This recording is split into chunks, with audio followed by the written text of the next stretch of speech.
So it's a movie called The Impossible. I think it came out in 2012. It's about a tidal wave that hit, I think it was Thailand or some place like that. It was based on a true story, I think, or somewhat based on a true story. Yeah. I think they might have changed the location of the place, though, but I could be wrong. But it was Naomi Watts and Ewan McGregor. Like a big time movie, like was in theaters. I never heard about it. I never saw anything about it. But it seemed like it was pretty big time because Naomi Watts was in it. She's big, and Ewan McGregor was in it, or Ewan McGregor. I don't know how to say his name. Ewan. I don't know. Imagine they have to pronounce it like that every time. Ewan McGregor, whatever. Oh. So he was in it too, and then so it was so good that it was bad. So what do I mean by that? Because that sounds like it's contradictory, right? So good, it was okay. So here's what I mean. It had me sucked into it so much, and it was so suspenseful that there were 2 or 3 different occasions where I was like, I'm going to change the channel. I have to change the channel all the time because it was so much suspense and so much drama that like I'm sitting there like I need to just check out of this situation completely. Really? Let me change the channel because it's just I can't take it. I need to change it. I can't continue to watch this. Now I stayed with it, but those moments of doubt were real. That's usually what people live for in a movie is like all that suspense and all that drama. See, you made such a good point there because that's what I was going to get to eventually, which is maybe I'm weird. I don't know. But I'm not sure I like emotional roller coasters in movies.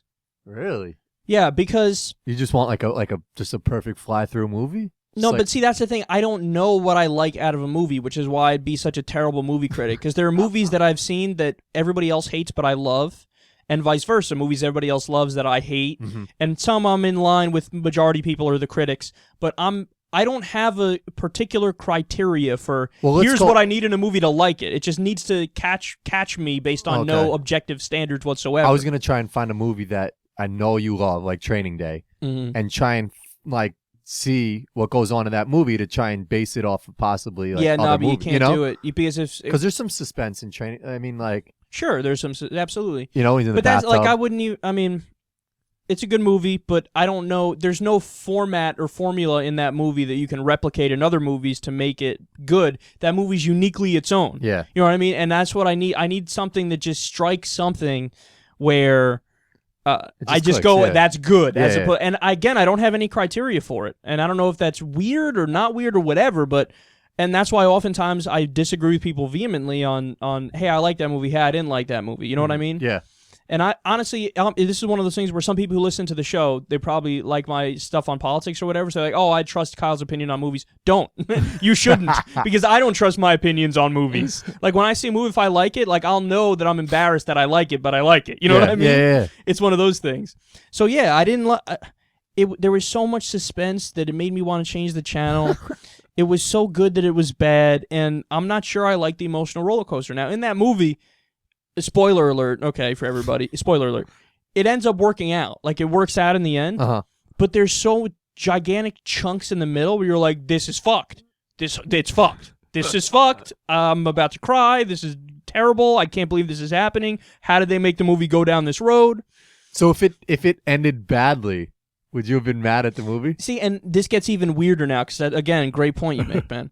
So, for this particular movie, yes. For this particular movie, yes. But there are other movies where I like it when it goes bad because of how it went bad. Okay. Like, I'll give you an example.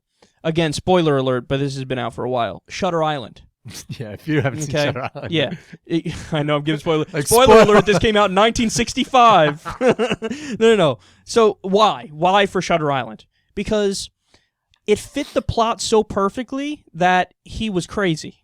You know what I mean? Yeah. Like, it fit the plot so well. That's so that was a good point. womp at the ending for some people. But for me, I was like, no, perfect. That's exactly how it should go. I like it. I love it. Okay. Yeah. But then this one, if it had ended bad, I would have been like, I'm never watching another movie ever again in my life because that shouldn't have fucking ended like this. Yeah. You know what I mean? Yeah. Which brings me back to my point of there's no criteria for liking movies. I don't have a criteria. It's just I like it. I don't like it. And also, here's another thing.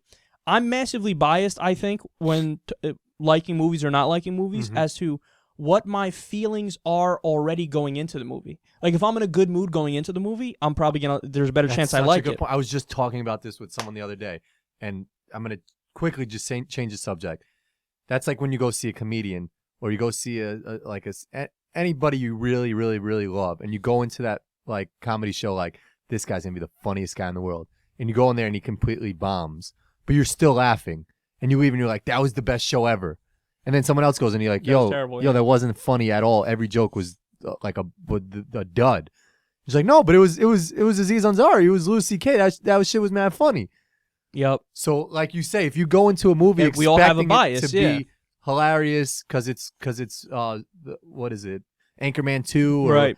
Dumb and Dumber 2, movies and stuff can be bad a second time around. You can't go into everything with that. Like, we're not. The point is this: we are not a blank slate. We're not like a fucking thing of clay that we go in there and whatever happens, you could perfectly mold the movie to our mindset. If I go into a movie, I'm in a good mood. Oh, it could have been. It's a great movie, but no, I was just in a good mood. So if I saw anything there, it would have been okay, and vice versa. If I'm in a bad mood, I go into a movie, and it could have been the greatest movie ever, but I was in such a shitty mood that I'm like, fuck this movie. Yeah. Like, you know what I mean? Yeah. So it's hard, and that's why you got to be very careful when like people have favorites in movie critics and stuff. It's like, how can you do that? Because it's people pretending to hate movie critics. It's people pretending to be objective about a field where there's no objectivity. Yeah, like it's all subjective movies, you know. Yeah. Well, I read there's on movies.com. There's this guy Dave, and I always look what he judges a movie at, and it's like a comedy. He'll always give it bad ratings. I'm like, you just don't like comedies. Sense of humor that I have. Right. Exactly. I go into a movie, and if they're talking about like dog shit like on someone's face and all this stuff, I'm like hysterically laughing, whereas he could just be like, oh, this is so lowbrow, I don't like this, please. Like fuck movie critics, right? They have an awesome job because they can go watch a movie and they're getting like, they could say whatever the hell they want, and they're still getting paid.